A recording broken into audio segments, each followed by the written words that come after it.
He came to power as a liberator, a rebel commander who promised democracy and a new dawn for Uganda. But decades later, many now see him as the very thing he once fought against.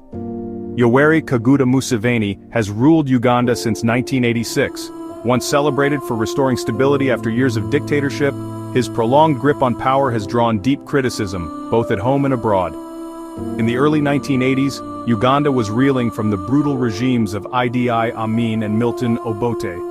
Amidst chaos, Yoweri Museveni led a guerrilla war through the National Resistance Army, promising to restore order and democracy. This is not a mere change of guards, it is a fundamental change in the politics of our country.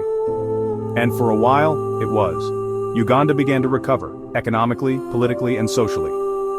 In 1995, Uganda adopted a new constitution. Presidential term limits were enshrined, the country seemed on course for a bright, democratic future. But in 2005, Museveni oversaw a controversial amendment, removing term limits. Then in 2017 he scrapped the age cap, clearing the way to rule for life. He rewrote the rules of the game every time his term was up. That's not reform, that's a power grab. As Museveni's rule extended, so did his intolerance for opposition. Journalists have been harassed, activists jailed, and critics silenced.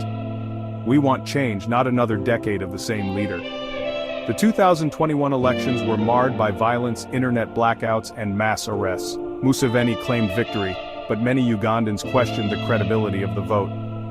Under Museveni, Uganda has seen stability, economic growth, and improved health indicators. But critics say that progress came at the cost of democracy and human rights. He helped fix Uganda, but now he's suffocating it.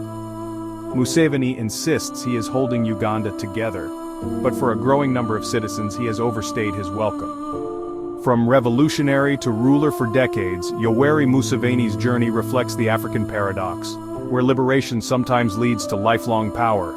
His story is still unfolding, but the question remains, when will the chapter finally close? This was Untold Stories about African Leaders, only on African Affairs Network Television, where Africa reflects, remembers, and rises.